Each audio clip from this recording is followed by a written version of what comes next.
وہی ہے کہ جو کمزور ہو، جو شیر الہی ہو، وہ تھک نہیں سکتا، جو تھکتا نہیں وہ سو نہیں سکتا۔ اب علی سوتا نہیں تھا، نشیریوں کی دلیلوں میں اضافے کا خطرہ تھا، کیونکہ اللہ نے قرآن میں کہہ دیا تھا لا تأخذہ سنۃ ولا نوم، مجھے نیند نہیں آتی، ادھر علی کو نیند نہیں آتی۔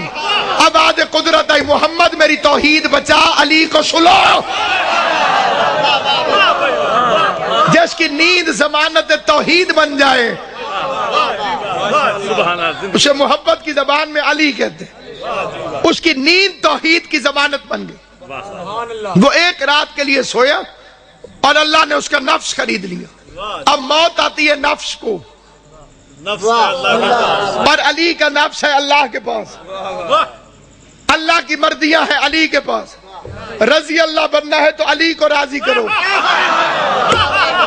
توجہ ہے یا نہیں آپ؟ رضی اللہ بننا ہے تو علی کو راضی کرو۔ یہ جو حالات ہے میرے آپ حضرات کے سامنے، یہ کوئی نئی بات نہیں ہے۔ عشق علی کا پہلا زینہ زندان ہے، یہ پہلی سیڑھی ہے عشق علی کی۔ قبول کر لیں تو پھر یہ عزت عطا کرتے ہیں، یہ ہمارے لیے عزت ہے۔ 1400 سال سے ہمارے لیے عزت ہے، نہ ہم لاوارث ہیں، نہ ہمارا دین جھوٹا ہے۔ سچ کی بنیاد پر کوئی بھی سزا ہو اسے جزا سمجھ کے اپناتے ہیں۔ بیان پہلے بھی یہی تھا کہ فاطمہ سچی ہے، بیان اب بھی یہی ہے کہ رسول کی بیٹی سچی ہے۔ زبان کٹ تو سکتی ہے لیکن زہرا کو جھٹلانے والے کو سچا نہیں کہہ سکتا۔ یہ عقیدے کی بنیاد ہے، اسی پہ زندہ ہوں، اسی پہ موت آئے گی، اور آئے گی تب جب حسین کی ماں چاہے گی۔ وہ آج چاہے تو آج آ جائے گی اور میں تیار ہوں، 100 سال نہ چاہے تو 100 سال نہیں آئے گی۔ اس لیے کہ تبلیغ میں نے کی ہے ولایت علی کی، عظمت سادات کی اور حق جناب زہرا کی، اور یہی میرا موضوع ہے، اسی پہ میرا عقیدہ ہے اور یہی میرا بیان۔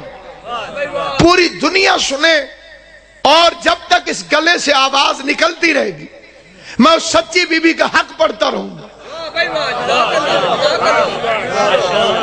نفس خرید لیا علی کا خدا نے، رضائے خرید لی اللہ کی علی نے، سودا ہوا ہے باقاعدہ۔ عمران شاہ جی تشریف فرمائیں سیالکوٹ سے، ان کا پلاٹ ہو مجھے پسند آ جائے، میں کو قبلہ 10 لاکھ کا دے دیں۔ میں نے سودا کر لیا، 10 لاکھ ان کے ہو گئے، پلاٹ میرا ہو گیا۔ اب میرے پاس 10 لاکھ نہیں ہے، ان کے پاس پلاٹ نہیں۔ مثال اس لیے دی ہے تاکہ چھوٹے بچوں کو سمجھ آ جائے۔ بھئی میں نے 10 لاکھ کا مثال کے طور پر شادی پلاٹ لے لیا، پیسے دے دیے، پلاٹ لے لیا، قبضہ میرا ہو گیا، پیسے ان کے ہینڈ اوور ہو گئے۔ اب میرے پاس 10 لاکھ نہیں ہوں گے، ان کے پاس پلاٹ نہیں ہوگا۔ اب اگر کوئی میرے پاس آئے، مولوی صاحب 1 لاکھ روپیہ چاہیے، میں نے کہا آپ پہلے آتے، اب تو میں دے بیٹھا ہوں۔ شاہ جی کے پاس کوئی پلاٹ لینے گیا، انہوں نے فرمانا تھا پہلے آتے، اب تو سودا ہو گیا ہے۔ بندے مر گئے ہو کر کے اللہ راضی کرنے کے لیے، تڑپ تڑپ کے مولوی کہتے ہیں تراویاں پڑھتے ہیں اللہ راضی ہو جائے، شبینے پڑھتے ہیں اللہ راضی ہو جائے، روزے کو 10 منٹ پہلے کھول لیتے ہیں اللہ راضی ہو جائے، سارے اعمال کرتے ہیں اللہ راضی ہو جائے، اور آواز قدرت آتی ہے کہ میں نے ہجرت کی رات سودا کر کے اپنی مرضیاں علی کے حوالے کر دی ہیں، اب جس نے مجھے راضی کرنا ہو وہ میرے دروازے پر نہ آئے، حیدر کرار کے دروازے۔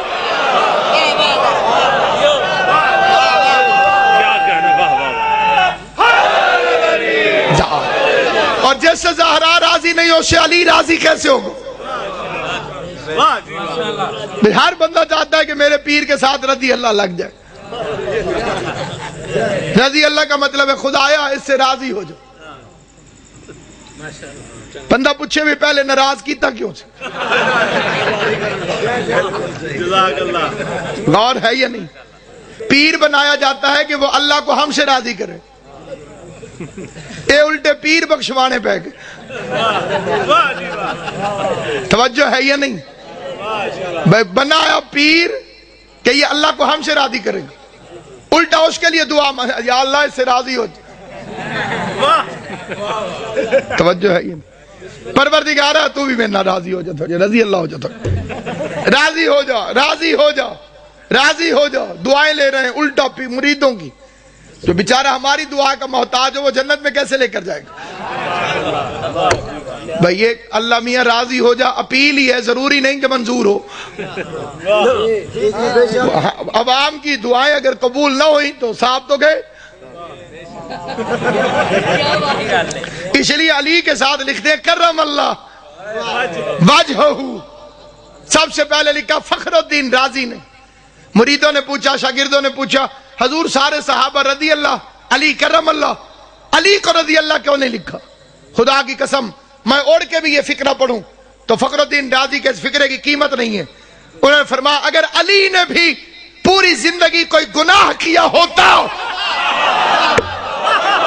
سلامت رہو، آباد و شاد رہو، سلامت رہو، اگر علی نے بھی پوری زندگی کوئی گناہ کیا ہوتا اور اللہ علی سے ناراض ہوا ہوتا تو تب میں علی کو رضی اللہ کہتا۔ چھوٹے بچوں کو سمجھانا پڑتا ہے، ان دو بچوں کی آپس میں کوئی لڑائی تو نہیں ہے، تو نہیں کوئی لڑائی؟ میں ہر 2 منٹ بعد کہوں تو راضی ہو جائے دن، وہ آخر آگ کے کہے گا میں کدو ناراض ہے دل۔ توجہ ہے یا نہیں؟ کائنات میں ایک ہی بادشاہ ہے علی، جس کے نام کے ساتھ مسلمانوں نے اس لیے کہا رضی اللہ نہیں کہ اس نے کبھی اللہ کو ناراض کیا ہی نہیں، کیونکہ اللہ ان سے ناراض ہوتا ہے جو بتوں کو پوجتے رہے ہوں، اللہ ان سے ناراض ہوتا ہے جو شراب پیتے رہے ہوں، اللہ ان سے ناراض ہوتا ہے جو 300 کی اونٹنی مصطفیٰ کو 900 بلیک میں فروخت کرتے رہے ہوں،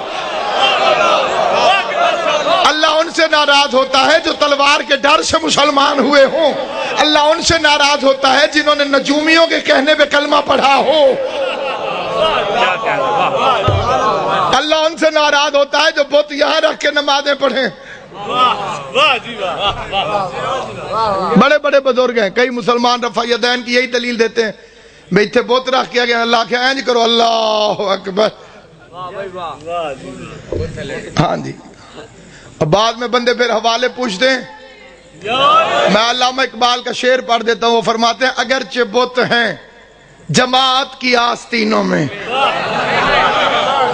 اگرچہ بت ہیں جماعت کی آستینوں میں، مجھے ہے حکم ازاں لا الہ الا اللہ۔ اس لیے سامعین کرام، ان کے لیے یہ تصور کرنا کہ ان کے لیے موت ہے، یہ مادیت پرستوں کی بات ہے۔ انہوں نے کیوں ایسا کیا؟ تاکہ دنیا کو پتہ چلے کہ ہم خدا نہیں۔ اس لیے تابوت بھی اٹھے، مزار بھی بنے، اور آج روزے بھی موجود ہیں، لیکن انہیں اپنے جیسا گمان کرنا جہالت۔ اس لیے کہ خدا بند کریم نے ان کو جو عزت اور عظمت عطا کی ہے اس کے لیے ایک فرمان معصوم پڑھ دو، فرمان نحنو فی الاجسام اشباہ، ہم جسموں میں شبیہ کی طرح ہیں، وفی الاشباہ انوار، اور شبیہوں میں انوار ہیں، وفی الانوار اسرار، انوار میں اسرار ہیں۔ مجھے اس حدیث کو سمجھنے میں بڑی مدت لگی تھی، لیکن میں 2 منٹ میں آپ کی خدمت میں عرض کر دوں۔ پہلا فرمان میرے بادشاہ کا کیا؟ ہم جسموں میں شبیہ۔ یہ جو آئینہ ہوتا ہے جسے سرائیکی اور پنجابی حضرات شیشہ کہتے ہیں، جیسے بندے کی شکل نظر آتی ہے، اس کو چھوٹا بچہ جب شعور میں آنے کے بعد شروع میں دیکھتا ہے تو بڑا پریشان ہوتا ہے کہ میرے ورگا بندہ اندر کھڑا۔ جنہیں بچپن یاد ہے، بندے پھر ہاتھ ہلاتے ہیں بچے اس کے سامنے، شکلیں بناتے ہیں، جیسے میں کر رہا ہوں ویسے وہ کر رہا ہے، پھر پیچھے ہٹ جانا ہے، انہیں بھی ہٹ جانا۔ شیشے کے اندر یعنی میرے سامنے آ گیا آئینہ، ایک ناصر عباس ادھر ہے، ایک آئینے میں ہے، یہ دونوں ناصر عباس، اندر والے کا نام کوئی اور تو نہیں ہوگا نا بھائی، اسے بھی یہی کہو گے نا کہ یہ ناصر عباس، ٹھیک ہے سرکار، کہ دیکھے گا وہی جسے نظر آئے گا، جو نظر آئے گا وہی ہوگا۔